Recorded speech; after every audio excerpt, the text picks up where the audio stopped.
overall views. So, look, as you'll hear, the amorphous beings that assess our lives have ideas about the characteristics that we need in order to be successful in our lives. One of those is emotional intelligence or empathy, which is really about being in tune with where our fellow people are. So applying this superpower and thinking about what I was feeling as a young adult, this is about a great feeling of optimism for the future and what you will need to make a difference. So what you'll hear in the next few minutes is what I think are the key things people need. I will, however, start off by saying this. As a young person, you will be successful no matter what. You will all make a difference to someone's life, and you don't need to be a CEO or a superhero or a doctor or an engineer or a tech genius or a wealthy person. It's really about finding your own path and being satisfied with yourself. And so what I'm trying to say is that don't think too much about what other people think of you. It's more about how you think you're going and being satisfied with what you're doing and pushing yourself to be satisfied. If I can just elaborate on the whole engineer doctor thing, I did have an Asian grandfather, so Malaysian Chinese grandfather. And look, when he found out about what I was doing for my first job, in those days, people used to send letters rather than email or indirectly. So he sent a letter. So that was probably a couple of month turnaround. He sent a letter to my father in Australia about his thoughts about my first job. And what he said was, why can't Andrew do an honourable job like being an engineer or a doctor? And so I remember feeling really depressed about this. But if I could do it all again, I'd be grateful for the journey ahead. And I'd try not to worry so much about what my grandfather thought. So really it's about forging your own path and being happy. So you've got one life. You may as well be glad of what you are and what you achieve. So let's go ahead.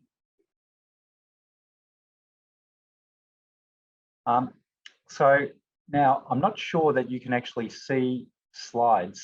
So Karina, are there slides coming up? There aren't slides coming up. Righto. I'll simply just talk then. Look, what I'd like to do is just reflect on the 1960s versus the 1980s and 1990s, and now, because I think if we look back at history and we look back at what's happened in the past, it gives us a real idea about where things are going. So the reason I've chosen the 1960s is because that's when my father joined the workforce. The reason I chose the 1980s and 1990s is because that's when I first joined the workforce. And the reason I want to talk about now is because obviously this is when a lot of the students and young people are going to enter the workforce. So if we look at the 1960s, in the 1960s, there was largely full employment in Australia. If you had a university degree or indeed a vocational education diploma, you were largely set for life. You were guaranteed a higher income. There was a shortage of labour, but I would also say this, it was male dominated. If you ever look at pictures about what the 1960s workplaces look like, you generally have rows set up, and those rows are set up so they're looking at the front because all the power and the decisions were invested in a few people who would sort of give orders from the front. It was very much a reflection of probably the practices of World War II. There's a commander and the rest of us are just drones. It was the case back then that people rarely had to interact with people from different countries and economies. Indeed, where I grew up, we very rarely had to interact with anybody outside of Victoria or even outside of our own district. But I would say this, qualifications enabled better employment prospects, and institutions were largely responsible for qualifications. If we move through to the 1980s, what I know is this, that if we look at the people who started work in the 1980s, those who tended to work their way up the food chain, so up the hierarchy, those who tended to have done quite well started generally with an education degree. And so the politicians at the time did say that we, in Australia, we need to be a clever country. We need more people qualified. And so a qualification actually gave you a better step up in life. What I do know about people who've been successful is that they also engaged in education formal qualifications and non-formal qualifications and training throughout their lives. So they kept updating their skills. And indeed, that was really important because when I started work, there were no computers. I remember as a young officer, when we got our first computer, I had to share it with 2 other officers in our office. So it wasn't as if we all had one each. When we communicated, we had to write something, send it to someone, wait a couple of days, and maybe we get a response. Now, what we know now, and this is where we get to the sorts of attributes that we need from people now, is that we expect people who are graduating now to have 27 different jobs, 5 different careers. We expect them to be self-employed at least once and maybe to employ other people. We know that casualisation is really starting to ramp up. So that is that a lot of people don't really have a job where they can be sure of employment from one day to the next. We know that there's a gig economy going. So gig economy, you have to find lots of different little jobs in order to support yourselves. And so this is where we start to get into the sorts of attributes that we need going forward. It is the case now that when we graduate from a degree program, the knowledge we've learned in various degrees is no longer current by the time that we learned in first year through to third year. So when we're graduating, it's not the knowledge that we've learned, it's the capacity to learn which makes a difference.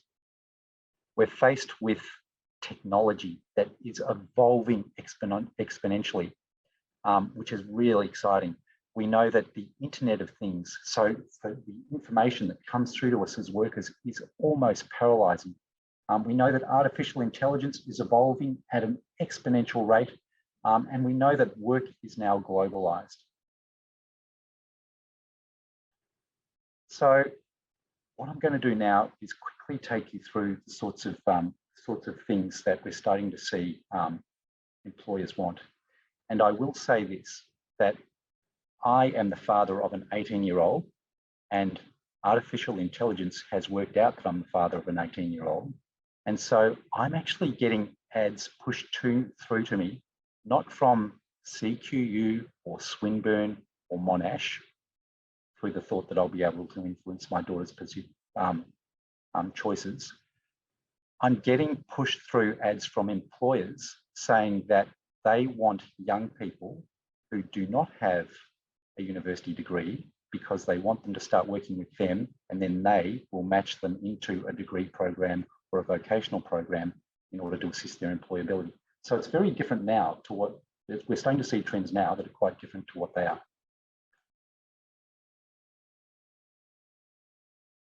Okay, so there are a stack of different opinions about what skills of the future are. And what I've done is I've tried to summarize these, and I'll tell you what they are since the presentation isn't up.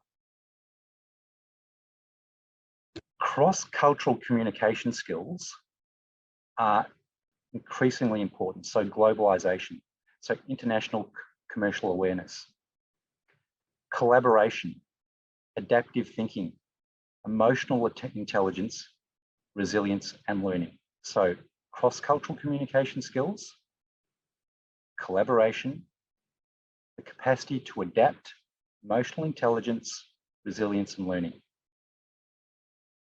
I'll just talk about those quickly before we get into your talk, Karina. So global skills are those skills that enable us to operate in an international context. So we're no longer just operating from a Hanoi perspective or a Ho Chi Minh City perspective or a Da Nang perspective or a Melbourne perspective. We've all gone global. We interact with people across the world through technology. These sorts of skills include cultural awareness, language and communication skills, international commercial awareness, so knowing how different economies work and different cultures do business, and networking. And what I would say is that you can start to develop these skills through your involvement in activities at whatever university or institution you go to. So you can get involved in those activities, for instance, in Swinburne, and I know you can get involved in those activities at CQU. And you do that by interacting with people from different cultures. So we'll tease that out a little more, and it goes straight to the heart of things. Every country currently delivers education in a slightly different way. So from an economic perspective, we train our human capital for work in slightly different ways. For example, in conversations with Singaporean colleagues, it is the case that their country is transforming education from a very formulaic-like model. And that formulaic model is where people are trained to solve problems in the same way, a very defined way. And that anybody who solves a problem in a way that's different to that, even though they might come at the right answer, is seen as being wrong. Now they're transforming away from that on the understanding that to develop their economy, they need people to think creatively and freely. Now, if we think about that, if, for instance, we're working with Singaporeans and Australians and Vietnamese and Americans and Koreans and Japanese and whoever else we're dealing with, and you will need to deal with this in work, it's really important that not only do you understand how they operate and the way they think, but as a team, so working as a team, you will actually get a better result if you embrace their different ways of thinking. You get a better result. So it's here that I emphasize that because of where each culture has come from, we think differently. We solve problems differently, and we look at things differently. So that's not a deficit, it's actually an advantage if you get to work with people from different cultures. Now, remember I mentioned that we're going to have 28 different jobs, 5 different careers, one of which you're going to be self-employed. So this is where we get into the other things. So being adaptive is so important. If I think back to my first job, which was in the military, what we knew was that if we created a plan and we got involved in a military operation, as soon as the military operation started, the plan was redundant because things change. And we can see that in work now too. So it's really important that we're able to adapt and that we're actually able to involve others using your emotional intelligence and valuing their opinions in order to make sure you adapt as a team. Another of the attributes is being resilient. So again, I would emphasize the whole life thing, this thing that we have is a learning journey. And what we see with some people is that they get really frustrated or they undertake behaviors whereby they're afraid to make mistakes. And so being resilient is this, it's knowing that it's okay to make mistakes. It's okay to have the odd failure. It builds who we are. And the next thing to know is the importance of learning. So now more than ever, it's really important that we have the capacity to learn new skills. That learning is going to be exponential. So we know, for instance, with regard to technology, that 2.7 million jobs in Australia will be taken over by robots, perhaps by 2030. Depending on what you read, 20 to 60 million jobs globally that exist now and are done by humans will be done by robots within the next 6 or 7 years. So it depends on what you read as to what the quantum is, but what we're sure of is that robots are going to increasingly come into being. And so therefore, if you think about the quantum of learning that everybody needs to do and how long it takes to actually get a qualification, it is so important that we have a base level of understanding about things from which we can veer out and learn new things quickly in order to adapt. Now, there's one last thing I wanted to talk about, and that is this. And I want to relate this to artificial intelligence. And I think this quote is really instructive. So if you think back a few minutes ago when I mentioned how crippling it can be to get huge amounts of information and having too much amounts of information. As humans, we have trouble processing large amounts of data involving multiple variables. And when we get overwhelmed, we go on autopilot. And so the results of that are far from optimal. So computers are much better at solving these sorts of problems. So that's a quote from Bill Perkins in the book Die from Zero. But you can start to see now that we get so much information that it's hard to process. I've previously talked about the need to continually learn, and I think this is a constant. So what is interesting is the concept of artificial intelligence. So our inventions and technology is developing at a rate that is exponential, and we don't know when computers will be getting smarter than people, but we do know that they will. Some people say by 2035, some people are saying by 2040. So how do we keep up? Well, what I would say is that we need to concentrate on what we are good at. So humans are creative, curious, and endowed with social skills, and those sorts of things cannot be replicated at the moment by robots. This is what sets us apart, and this is what gives us our role in the future of work. This is why experts in the field make a distinction between AI and the capabilities we require from humans. Now, I'm getting very close to the end, but what is really interesting is that some educational theorists predict that we'll come to a point in time where, because people need to be able to adapt so quickly and learn new things, and that this takes a lot of time, that there will come a time when there will be two sorts of people in the world. There will be people with chips that hook into your brain, that allow you to learn things quickly and adapt quickly and interface with technology, and there'll be people who refuse to do so. Now, if you think about this, maybe it's scary, but what we have as individual humans is the capacity to think individually, to learn differently, and to be unique. So maybe this will be threatened by the chip thing. But if you also think about these chips that get put in our brains, if you think about some of the human illnesses that we have, dementia, acquired brain injuries, what we'll start to see is that those computer chips will be able to wipe those particular things out. Now, I'm going to give you a bit of homework. If you think this is all science fiction, if you think it's the result of watching too many Netflix series such as Black Mirror, I would advise you to do a Google search on a company called Neuralink. It's an American company that is partially owned by who else but Elon Musk, and it has already developed chips that they're experimenting with. And so those chips are currently being put into primates in order to see how they work. So this time it's forecast to come. It's a little scary, but my final advice is this. To be given this gift of life is a blessing, and this is an exciting time, especially if you're a young person. And never in the existence of life on this planet have living things had the experience of inventing and working with machine versions of ourselves.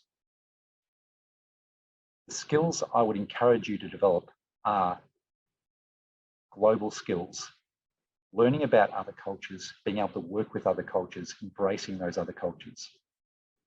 It's about adapting, it's about learning, and it's about being resilient. And know that part of the human condition is that things are better when they're shared. So that is so important in the human condition. Collaborate and embrace your fellow humans and value the differences, and you'll get better results this way. So that's it. Thanks very much, team.